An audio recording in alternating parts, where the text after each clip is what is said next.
The Taiwan Strait has long been a flashpoint in the complex relationship between the United States and China. Recently, the situation has escalated, with the U.S. Navy issuing a stern warning to China. What does this mean for the region and the world? Stay with us as we delve into the rising tensions in the Asia-Pacific.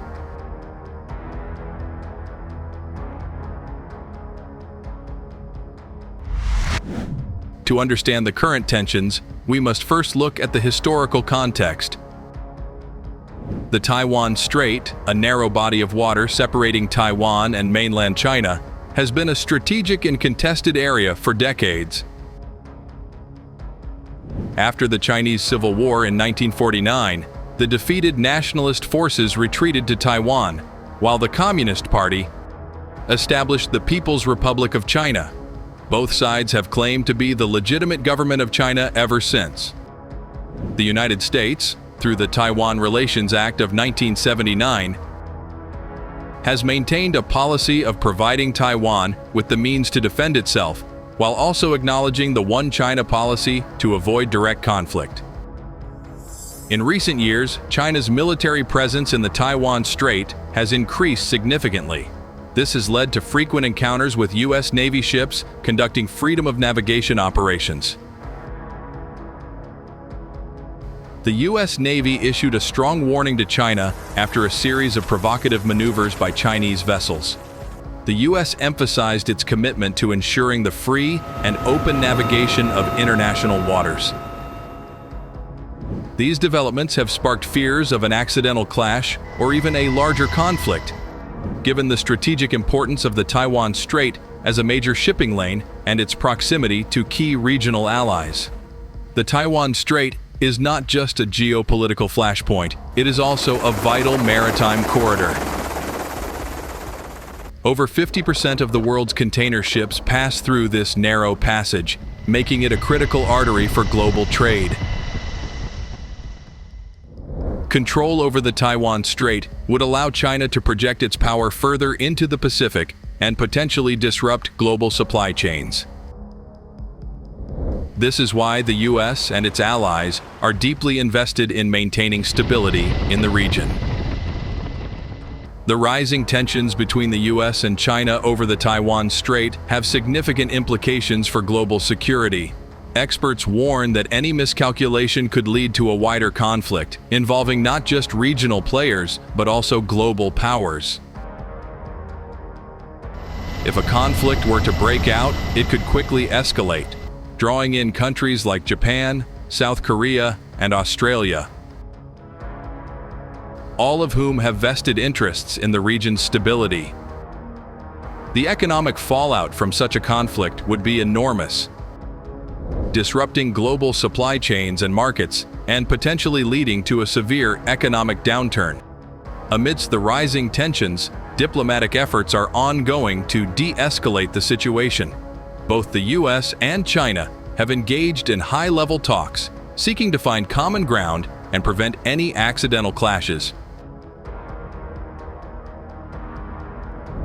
International organizations and regional alliances are also playing a crucial role in mediating the tensions. The Association of Southeast Asian Nations, ASEAN, and the United Nations have called for restraint and dialogue. Public opinion in the U.S., China, and Taiwan is deeply divided on the issue. While many in the U.S. support a strong stance against China's assertiveness, there are also voices calling for a more diplomatic approach. We need to stand firm against China's aggression. Freedom of navigation in international waters is non-negotiable.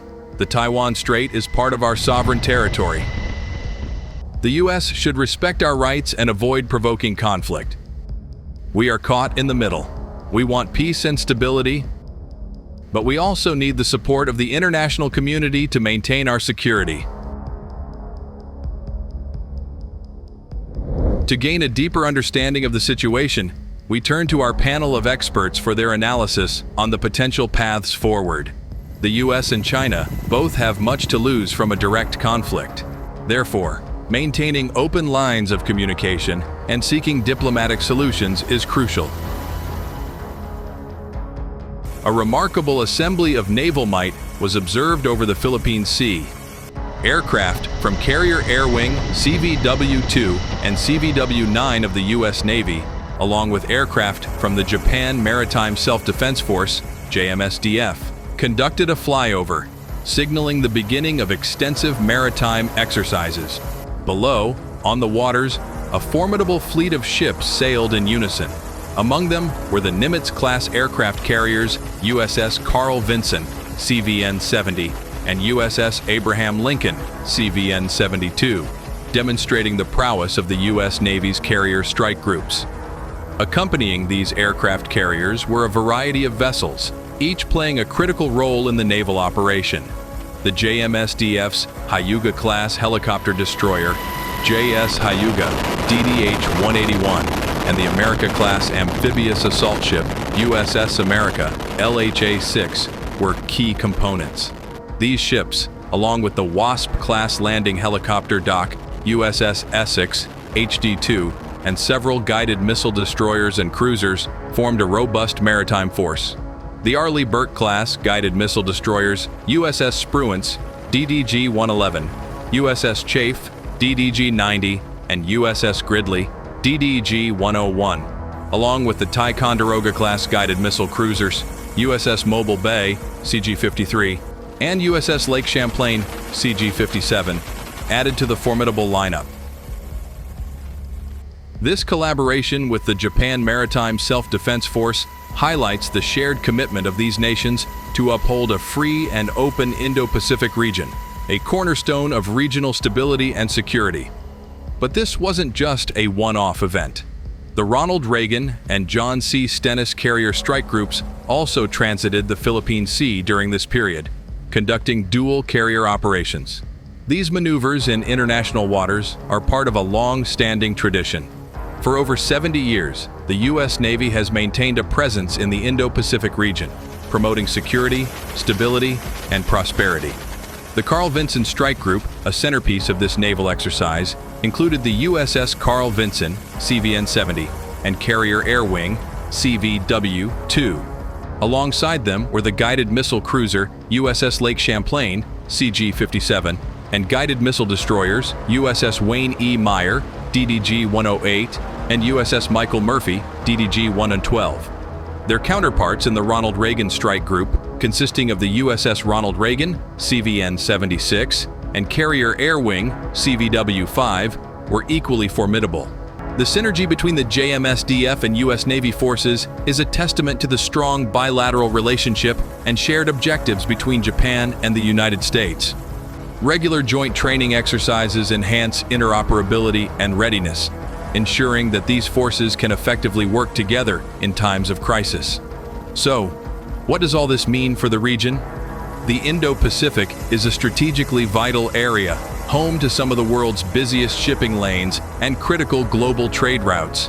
Maintaining freedom of navigation and overflight in this region is essential for global economic stability.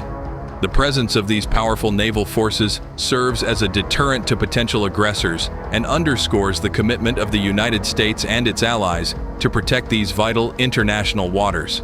Furthermore, these operations send a clear message about the resolve of the U.S. and its allies to uphold international law and norms.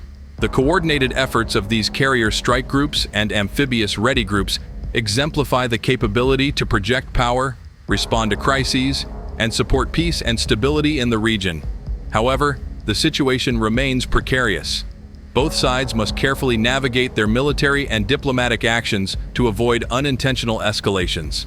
The Taiwan Strait remains a critical flashpoint in the Asia-Pacific region. As the U.S. Navy and China continue their strategic maneuvers, the world watches closely, hoping for a peaceful resolution to avoid a potential crisis. Thank you for joining us in this comprehensive analysis of the rising tensions in the Taiwan Strait. Stay informed, stay engaged, and let's hope for a future where diplomacy prevails over conflict.